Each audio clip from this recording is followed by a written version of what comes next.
Don't be a follower, be a student. But I say you got to handle the negative.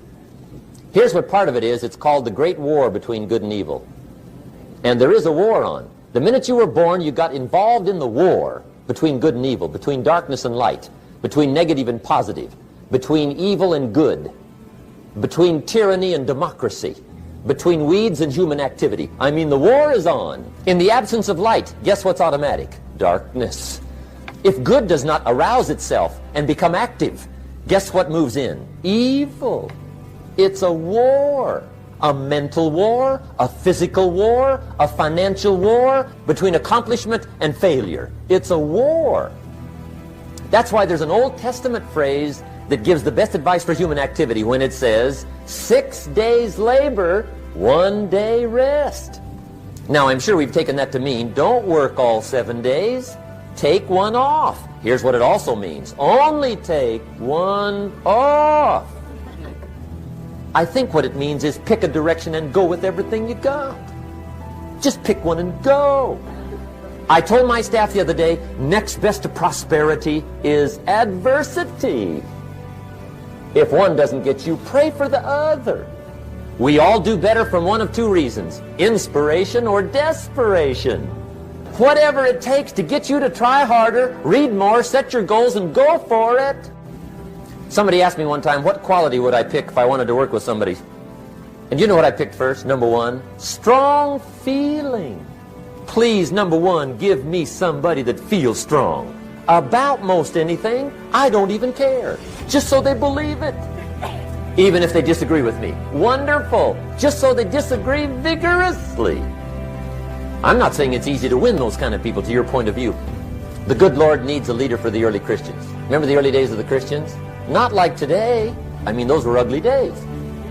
Being a Christian back then was not called socially acceptable. He said, the things I once hated, I now love. The things I once loved, I now hate. See, that's strong. Here's the key to the good life. Learn to put everything you've got into everything you do. Whatever you are doing, pour it on. It will quickly open up into opportunity or quickly disclose to you that you ought to be doing something else. The delusion is, if I had a better job, I'd really pour it on. See, that's delusion. Wherever you are, pour it on. Don't give somebody half a job for a day's pay. Pour it on. See, that'll help change your life. Get rid of this disease. Mental paralysis. The guy can't make up his mind and it becomes a disease. Pretty soon he knows he's got it. The guy says, well, I know I'm on the fence. But he says, what if I get off on the wrong side? Listen, after a while it doesn't matter. Just get off. Any side will do. A life full of adventure is a life full of many decisions. The ones that turn out to be wrong give you better experience to make better decisions. So don't see how many decisions you can get out of. See how many you can get into. That's where the adventure is. So shake off this disease, indecision. Doubt's like a plague. And one of the worst is self-doubt. There are many, but that's one of the worst. The guy doubts himself. Doubts if it'll last that long for him. Doubts if he can do that well. Doubts if he can make that much. Doubts if he can accomplish all that. A chronic, excellent self-doubter. You can imagine what damage that does to your future. So here's the key. Turn this coin over and become a believer. And there's many things to believe in. One of the majors is yourself. The understanding of self-worth is the beginning of progress. That's a devastating disease. Worry. Worry causes health problems, social problems, personal problems, family problems. It's devastating. Worry long enough, it'll drop you to your knees. Could reduce you to begging. I know how bad this one is. I used to have it bad. I used to be known as a super worrier. Not a super warrior. No, super warrior. My family wished I'd have been a warrior. I got those years to make up for. But I'll tell you what. My advice to you is do what I finally did on worry. Give it up. Who needs it? I'm not saying it's easy. I'm saying it's worth it. It took me almost 1 year to kick the worry habit, and it was not an easy year. It was one of the toughest years I ever spent, but I finally got that monkey off my back. And I discovered you could live the most incredible life free of worry. Over caution. Some people never will have much. They're too cautious. Now, you can also be too reckless, but you can also be too cautious. This is called the timid approach to life. And my caution was always the risk. Risk used to drive me right up the wall. I used to say, what if this happens? It's called the language of the poor. What if this happens? And on top of that, if this was to happen, look at the fix I'd be in. I better not try. I could always ace myself out. Then I'll tell you what changed my whole life when I finally discovered it's all risky. The minute you were born, it got risky. If you think trying is risky, wait till they hand you the bill for not trying. If you think investing is risky, wait till you get tabbed for not investing. See, it's all risky. Getting married is risky. Having children is risky. Going into business is risky. Investing your money is risky. It's all risky. I'll tell you how risky life is. You're not going to get out alive. That's risky. The Englishman says, well, if that's the way it's going to work out, let's give it a go. Right, that's what it's for. Give it a go. Somebody says, yeah, but I'm looking for safety and security. Fine, then huddle in a corner. We'll cover you with a sheet, bring you 3 meals a day. And we'll protect you, feed you, look after you, care for you. We won't let anything happen to you. And you'll probably live to be 100. The guy said, well, yeah, I'd live to be 100. But what a way to live. Right. What a way to live, safe and secure. Don't ask for security. Ask for adventure. Better to live 30 years full of adventure than 100 years safe in the corner. And see, it's not important how long you live. What's important is how you live. Pessimism, the deadly disease of always looking on the bad side, the problem side, the difficult side, checking all the reasons why it can't be done. The poor pessimist leads an ugly life. He doesn't try to figure out what's right. He tries to figure out what's wrong. He doesn't look for virtue. He looks for faults. And when he finds them, he's delighted. How ugly. This is the poor guy who looks through the window, doesn't see the sunset. He sees the specks on the window.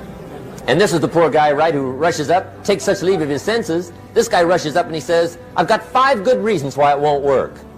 He's so dumb he doesn't know all he needs 1. He's got 5. To the pessimist, the glass is always half empty.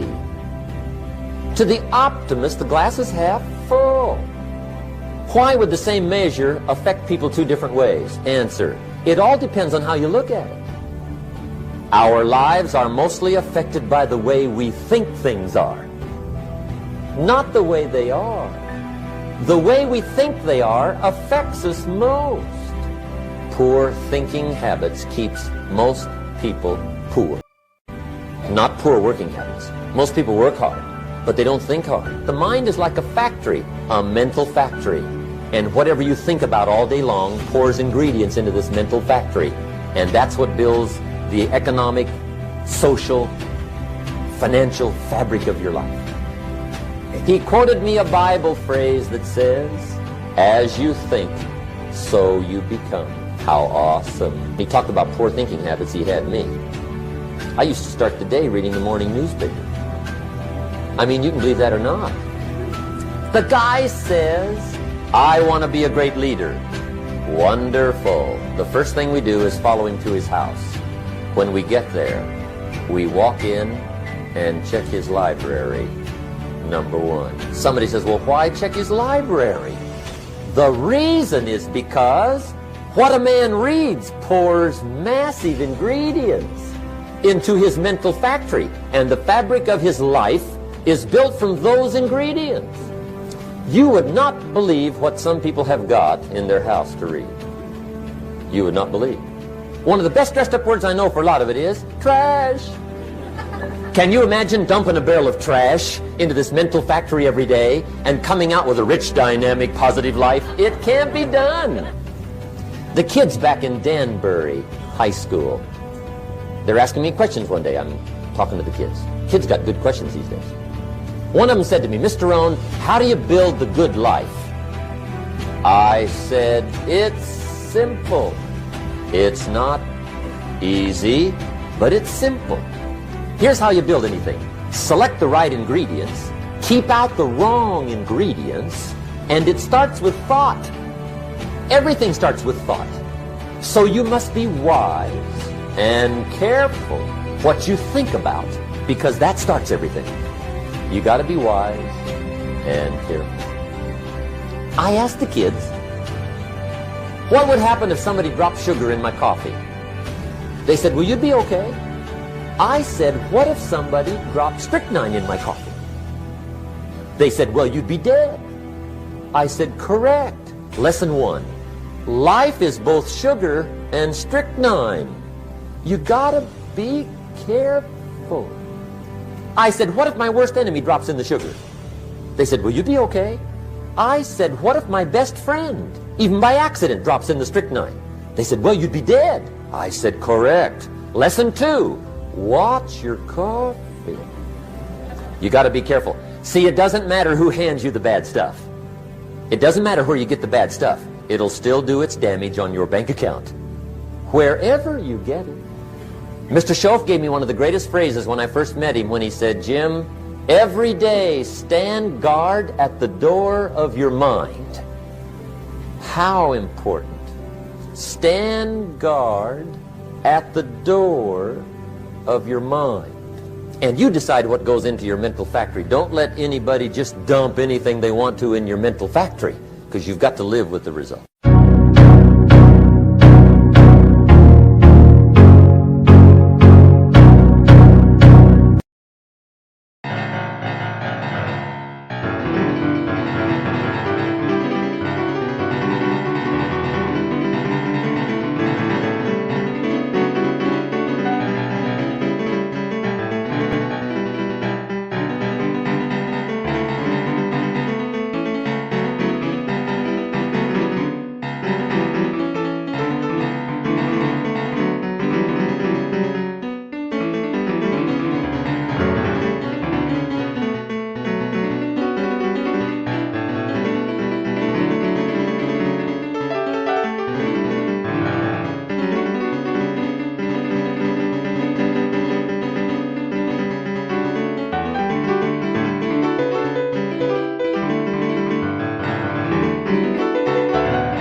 you.